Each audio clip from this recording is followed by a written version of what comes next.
If someone says something that makes special education sound bad or negative, chances are it's just not true.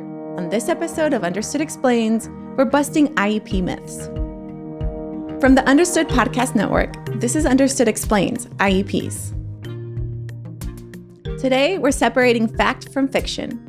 My name is Juliana Urtubey, and I'm your host. I'm the 2021 National Teacher of the Year, and I'm an expert in special education for multilingual learners. And speaking of languages, I want to make sure everyone knows all the episodes this season are available in English y en español.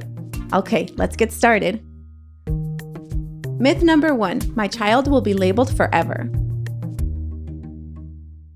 This isn't true, but it's super common for families to worry about the stigma that may come along with special education. Stigma is often based on ideas about special education that simply aren't accurate, or in some cases are no longer accurate. Special education today is a lot different and a lot better than what you may have experienced or observed when you were in school. Having an IEP or an individualized education program no longer means setting low expectations. Every child's IEP goals need to be tied to grade level standards, and schools are working hard to keep all kids on track to graduate with a regular diploma. Now, coming back to the myth about labeling your child forever. It's just not true. If your child qualifies for an IEP, that doesn't mean they will always need special education. Let's say your child has dyslexia. After a year or two of specialized reading instruction, your child may not need these services anymore. No more IEP. So getting an IEP does not mean getting a lifelong label. And there's one other point I want to make about labels.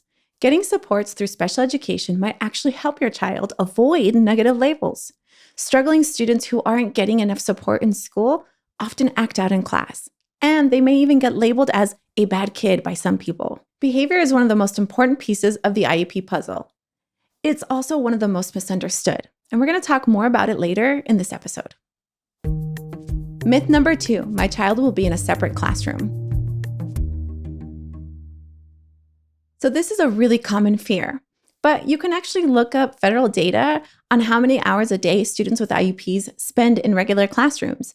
And it may surprise you to learn that 2/3 of all kids with IEPs spend 80% or more of the day in regular classrooms. In other words, most kids in special education spend most of the day in general education classrooms. Now, don't get me wrong, separate classrooms can be very helpful for some kids based on their needs.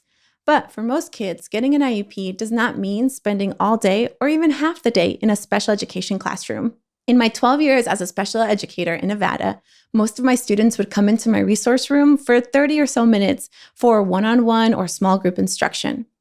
I also spent a lot of time in regular classrooms working alongside general educators. And one reason I really enjoyed co-teaching with general educators, it gave us time to plan together how to support each child and celebrate their progress. Myth number 3, IEPs are only for kids with severe physical or intellectual disabilities. Once again, not true. Half of all students with IEPs qualify for special education because they have a learning disability or a speech or language impairment. Only about 6% of kids with IEPs qualify for special education because of intellectual disabilities. Now, this myth about needing to have a severe disability often goes along with another misconception, which is that kids who are smart don't need special education, but this is not true. There are plenty of kids who are very strong in some areas, but need an IEP to make progress in other areas. Twice exceptional is a term you'll often hear to describe students who are gifted and also have a disability. And these twice exceptional, or 2E students, are an important reminder about something I said in an earlier episode. Having an IEP is not a sign of low intelligence. Myth number 4. Many kids with IEPs misbehave on purpose. So this myth is really common when it comes to kids who have ADHD, and it can show up with other kinds of learning and thinking differences too. Oftentimes, adults are convinced that a child doesn't really have a disability, that ADHD is just an excuse for off-task behavior. Likewise, some people think kids act in certain ways so they can get accommodations like extra time on tests. They think that these kinds of supports are a form of cheating or coddling or getting out of tasks that kids don't want to do. But struggling students are often trying as hard as they can. They have a need that's not being met, and it's very common for these kids to have trouble expressing themselves. Maybe they're feeling an emotion they don't have words for. Maybe what an adult sees as defiance is actually a child who's overwhelmed with frustration or fear of failing yet again. Whatever it is, remember that behavior is a form of communication. Your child is trying to tell you something. Getting an IEP can help you understand what's causing the misbehavior and help your child learn how to replace those challenging behaviors. Later this season, we'll have a whole episode on how IEPs can help with behavior.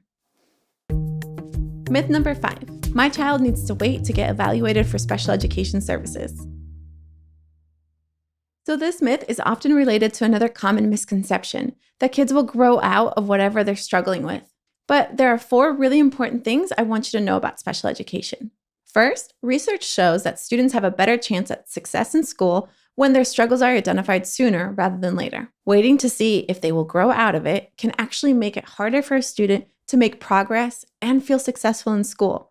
And I'm not just talking about academics. Meeting students' needs sooner can also help them socially and emotionally. The longer kids go without the right support, the more likely they are to believe really negative things about themselves, like, I can't learn, so why try? Second, you can ask the school to evaluate your child for special education at any time and for any reason. Third, the law is very clear that schools need to be actively looking for kids who might need special education. If the school suspects your child may have a disability, the school can't delay the evaluation for special education. It can't sit back and wait. And the fourth and final thing I want to say about possibly waiting to evaluate has to do with multilingual students. Learning English at school is not a reason to delay getting an evaluation for special education. Schools can use the evaluation to see if kids are having trouble learning skills like reading or math in their home language. Evaluations can also factor in important details like if a student missed a lot of school. We're going to talk more about evaluations in the next episode. Key takeaways. All right, so we've busted a lot of myths on this episode. Let's go over the facts once more. If your child qualifies for an IEP, that doesn't mean they'll be labeled forever or that they'll always need special education. Most kids with IEPs spend most of the day in regular classrooms, and half of the kids who qualify for special education have either learning disabilities or speech and language impairments. IEPs are definitely not just for kids with severe physical or intellectual disabilities. Struggling students may look like they're choosing to misbehave, but they're often trying as hard as they can, and they don't know how to tell you what kind of support they need. Behavior is a form of communication. And finally, if you or the school suspects your child has a disability, you don't have to wait to get an evaluation for special education. The sooner your child gets the help they need, the better. Okay, folks, that's it for this episode of Understood Explains. In the next episode, we'll take a closer look at how schools decide if a child qualifies for an IEP. You've been listening to Understood Explains IEPs. This season was developed in partnership with Unidos US, which is the nation's largest Hispanic civil rights and advocacy organization. Gracias, Unidos. If you want to learn more about the topics we covered today, check out the show notes for this episode. We include more resources as well as links to anything we've mentioned in the episode. Understood is a nonprofit organization dedicated to helping people who learn and think differently discover their potential and thrive. Learn more at understood.org/mission.